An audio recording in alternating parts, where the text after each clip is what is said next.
Social மீடியாக்களில் அரசியல், cinema, entertainment உள்ளிட்ட பல்வேறு துறைகளில் முன்னணியில் வலம் வந்து கொண்டிருக்கும் real one media private limited நிறுவனத்தில் பணிபுரிய ஒரு அரிய வாய்ப்பு. விஷுவல் எடிட்டர் 2 வருட அனுபவம், கேமராமேன் 2 வருட அனுபவம், டிடிபி தமிழ் டைப்பிங் 2 வருடம் அனுபவம் உள்ளிட்ட வேலைகளுக்கு ரெஸ்யூம் அனுப்ப வேண்டிய வாட்ஸ்அப் எண் 8612860661. செல்வ பெருந்தகை மாற்றப்படுவார் என்ற ஒரு யூகங்கள் டெல்லியில் வர ஆரம்பித்து விட்டது. காரணம், அண்ணாமலையினுடைய அந்த டேட்டா கொடுத்ததும் அண்ணாமலை சொல்லக்கூடிய செல்வ பெருந்தகை ஃபைல்ஸ் வெளியே வந்தால் என்ன ஆகும் என்பது டெல்லியில் வர ஆரம்பித்து விட்டது. காரணம், சில முக்கிய தலைவர்கள் காங்கிரஸில் இருப்பவர்களே மல்லிகார்ஜுன் கர்கேக்கு 3 பக்க கடிதத்தை முன்னாள் மத்திய மந்திரி எழுதியிருக்கிறார். அது என் கையிலே இருக்கிறது, அந்த கடிதம் கூட. அப்படி அந்த மாதிரியான சூழ்நிலை டெல்லியில் தான் கிடைக்கும். அதே மாதிரி பாருங்க, பாஜக டெல்லியிலுடைய பாஜக அலுவலகத்தினுடைய 3வது மாடியில் ரூம் நம்பர் 304 அந்த இடத்தில் ஒரு வார் ரூமே வச்சிருக்காங்க டெல்லியில தமிழ்நாடு பற்றி. ஸோ இந்த செய்திகளை எல்லாம் ராகுல் காந்தி விசில் அடிச்சாருன்னா மாணிக்கம் தாக்கூர் பிரதமரை அடிக்க கூட போயிடுவார். அப்படி பாராளுமன்றத்தில் அவ்வளவு ஆக்ரோஷமாக இருக்கிறார் மாணிக்கம் தாக்கூர். அதே மாதிரி ராகுல் காந்தி கண் அமைச்சால் ஜோதிமணி அம்மா, ஆனா படுகொலை செய்வது திராவிட முன்னேற்ற கழகம் தான் ஜனநாயகத்தை படுகொலை செய்கிறது. அசம்பிளிக்குள் கருப்பு சொக்கா போட்டு வந்தாங்கன்னா அப்பா எல்லா ஏடிஎம்கே எல்லாம் எம்பிக்கெல்லாம் தூக்கி அடிக்கிறாரு. பாராளுமன்றத்தில் அது நடக்குமா? 40 எம்பி வந்திருக்காங்களே, வேஸ்ட் தானுங்க தம்பி. 10 வருஷத்தை என்ன மயில் இறகைகளை புடங்குகிறார்களா அல்லது முட்டைக்கு தலையை கொடுத்தாங்களா?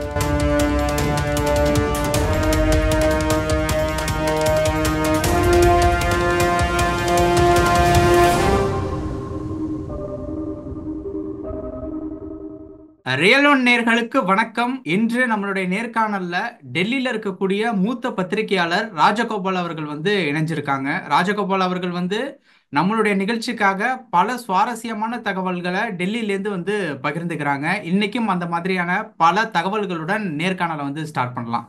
சார் வணக்கம் சார். நமஸ்தே நமஸ்தே, நமஸ்காரம். எப்படி இருக்கீங்க? Oh fine, very nice, very nice. கொஞ்சம் தள்ளி போய் உங்க பக்கத்துல இருக்கக்கூடிய டெல்லிக்கு வந்தோம் அப்படின்னா டெல்லிக்கே வந்துருங்க, ஜாலி. Okay sir. என்னங்க கிளைமேட் தான் கொஞ்சம் சரியில்லாம இருக்கு, மழைன்னு வர கேள்வி.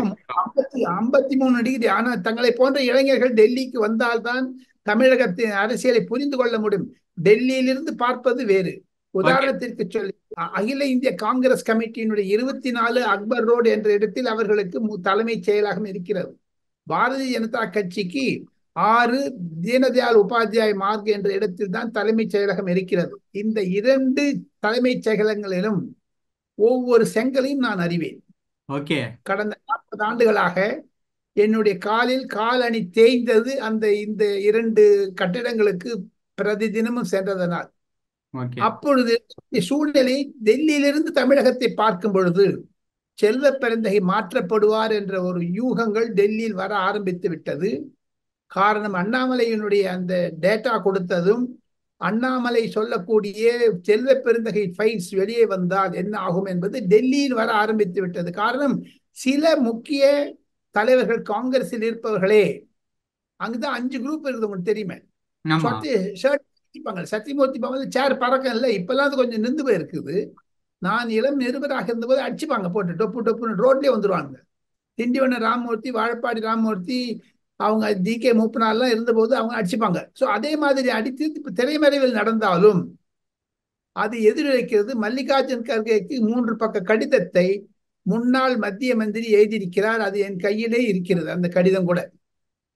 அப்படி அந்த மாதிரியான சூழ்நிலை டெல்லியில் தான் கிடைக்கும். அதே மாதிரி பாருங்க, பாஜகவினுடைய தலைவர் அண்ணாமலை எப்படி BL சந்தோஷ், அமித்ஷா, நரேந்திர மோடி போன்றவர்கள் ஊக்குவிக்கிறார்கள்.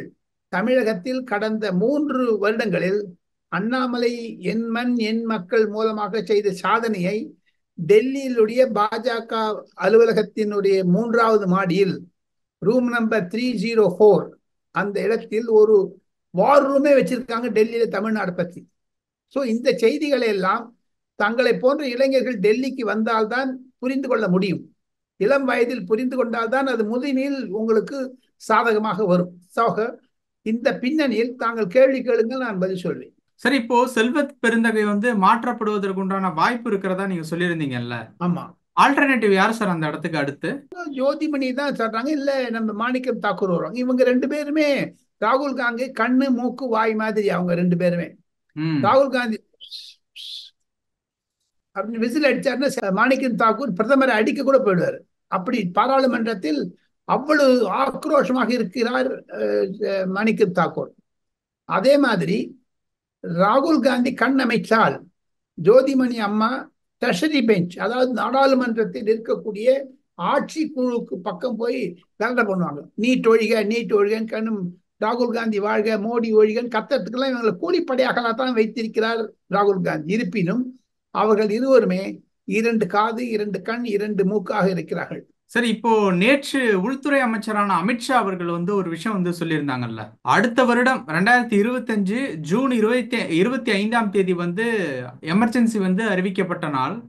அந்த ஒரு நாளை வந்து ஜனநாயக படுகொலை நாளாக இனிமே வந்து அறிவிப்போம். அந்த நாளை வந்து ஒரு ஜனநாயக படுகொலை நாளாக தான் இனிமே பார்க்கப்படுவோம் அப்படின்னு வந்து சொல்லியிருந்தாங்க. இது வந்து காங்கிரஸை குறை சொல்றதுக்காக எடுத்துக்கிறதா, இல்லை ஏதோ ஒரு விஷயத்த வந்து திசை திருப்புறாங்களா, இல்லை அரசியல் பின்னணி காரணம் ஏதாவது இருக்கா? எங்க ஒன்னே ஒண்ணு, every action has got equal reaction, opposite reaction என்று ஆங்கிலத்தில் சொல்லுவார்கள்.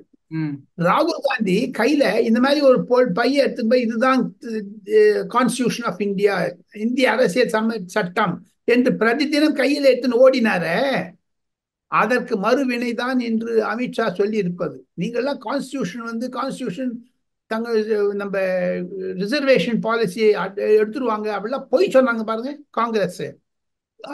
அதை பொதுமக்கள் உத்தரப்பிரதேசம் பீகார் போன்ற இடங்களில் நம்பி விட்டார்கள். அந்த நம்பிக்கை துரோகமாகத்தான் காங்கிரசுக்கு மீது எரிச்சலை உண்டாக்க வேண்டும் என்று செய்யக்கூடிய அரசியல் சூழ்ச்சியைத்தான் அமித்ஷா செய்திருக்கிறார் என்பது என்னுடைய கருத்து. இது ஜனநாயக படுகொலை நாள், ஹத்யா திவஸ் என்றால் படுகொலை என்று அர்த்தம். ஹத்யானா படுகொலை என்று ஹிந்தியில் அர்த்தம். ஜனநாயகத்தை படுகொலை செய்தது என்று. ஆனால் இதே மாதிரி ராகுல் காந்தி பொதுமக்களிடம் ஜூலை 1ஆம் தேதி முதல் 8500 ரூபாய் தங்களுடைய வங்கியில் வரும், டக்கா டக் டக்கா டக் டக்கா டக் என்றார். நடந்ததா? நடக்க முடிஞ்சதா? அவருக்கு அப்பம் விட்டு சொட்டாங்க பணத்தை எடுத்து கொடுக்கறதுக்கு. 8500 ரூபாய் எல்லாரும் கொடுத்துட்டு ஏமாத்தினார்ல, போய் சொன்னார்ல. கருணாநிதி மாதிரி, மு.க. ஸ்டாலின் மாதிரி நீட்டை ஒழிப்போம், 1000 ரூபாய் கொடுப்போம். இதே மு.க. ஸ்டாலின் மெட்ரோவிற்கு மத்திய அரசாங்கம் பணம் தரவில்லை என்று புகார் சொல்லுகிறாரே, அதே மு.க. ஸ்டாலினிடம் நான் ஒரு கேள்வி கேட்கிறேன். பொதுமக்களிடம் பெண்களுக்கு இலவச பஸ் என்று சொல்லிவிட்டார்கள், எங்க ஒன்னா போலான்னுட்டு. உதாரணத்திற்கு எனக்கு தெரிந்த பலர் சென்னையில் பாரிஸ் கார்னரில் இருந்து திருவான்மை நம்ம பரங்கிமலைக்கோ இல்ல கிண்டிக்கோ ஏர்போர்ட்டுக்கோ போகணும்னா எல்லாம் ஃப்ரீ பஸ்ல போயிடுறாங்க. அப்ப மெட்ரோயை யூஸ் பண்ண மாட்டேங்கிறாங்க. மெட்ரோவில் கும்பல் குறைந்தது, கூட்டம் குறைந்ததற்கு காரணம் தமிழக இலவச அறிவிப்பு காரணமாகத்தான். அது மாதிரியான ஒரு பழிக்கு பழியான ஒரு செய்திகளை வாங்குவதனால்தான், மீண்டும் சொல்லுகிறேன், என்னுடைய கருத்து இது. தாங்கள் கேட்ட கேள்விக்கு ஜனநாயக படுகொலை நாள் என்பது அவர் வைத்தது சரி. காரணம், நீங்க எல்லாம் என்ன ஒன்னா கேட்கலாம், உங்களுக்கு வாயில வந்தது சொல்லலாம் மத்திய அரசாங்கத்தை பற்றி. ஆனா படுகொலை செய்வது திராவிட முன்னேற்ற கழகம் தான் ஜனநாயகத்தை படுகொலை செய்கிறது. அசம்பிளிக்குள் கருப்பு சொக்கா போட்டு வந்தாங்கன்னா அப்பா எல்லா ஏடிஎம்கே எல்லாம் எம்பிக்கெல்லாம் தூக்கி அடிக்கிறாரு பாராளுமன்றத்தில். அது நடக்குமா? 40 எம்பி வந்திருக்காங்களே, வேஸ்ட் தானுங்க தம்பி. சரி, இப்பதானே ஸ்டார்ட் பண்ணிருக்காங்க, அதுக்குள்ள எப்படி வேஸ்ட்னு சொல்ல முடியும்? 10 வருஷத்தை என்ன மயில் இறகைகளை பிடுங்குகிறார்களா அல்லது முட்டைக்கு தடவி கொடுத்தாங்களா? என்ன பண்ணாங்க அவங்க 40 வருஷம் 10 வருஷத்துல? இந்த 5 வருடத்தை சொல்றீங்க, சரி, இந்த வருடத்தை என்ன பண்ண போறாங்க? அது முதல் 10 நாளில் வரவில்லையே. மயில் இறகு போடு போடுன்றால் போடாது, அதை புடுங்க வேணும். அது மாதிரிதான். ஒன்றே ஒன்று சொல்லுகிறேன், மத்திய அரசாங்கத்திடமிருந்து கண்டிப்பாக ஜனநாயக படுகொலை என்று சொன்ன அந்த மத்திய அரசாங்கத்தை எதிர்த்து பேச வேண்டும். தமிழக மக்களினுடைய ஆதங்கங்களையும் தமிழக பிரச்சனைகளையும் முதலீட்டு பிரச்சனைகள் அது மாதிரிலாம் பார்லிமெண்ட்ல பேசணும்.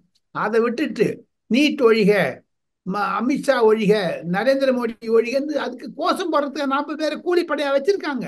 மூர் மார்க்கெட் மாதிரி ரங்கநாதர் மாதிரி பண்ணியிருக்காங்க அது பார்லிமெண்ட்டை. கடந்த 10 வருடங்களாக திமுக செய்தது அயோக்கியத்தனம். 8 கோடி தமிழ் மக்களுக்கு செய்த பச்சை துரோகமாகத்தான் நான் கருதுகிறேன்.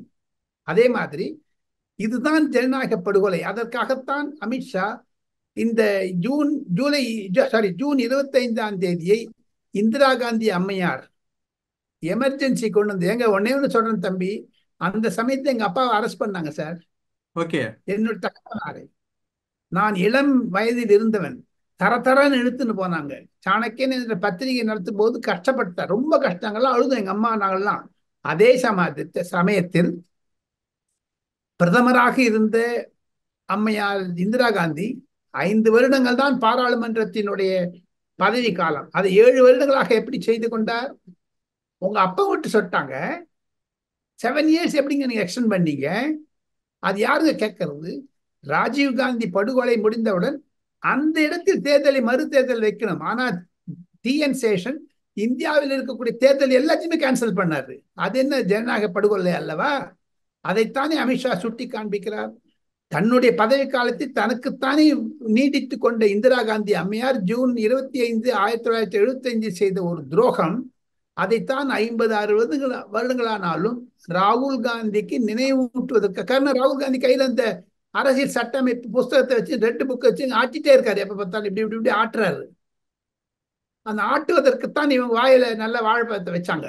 சார், நிறைய விஷயங்கள் பேசணும். உங்களுடைய நேரத்திற்கு ரொம்ப நன்றி சார். தேங்க்யூ. Thank you sir.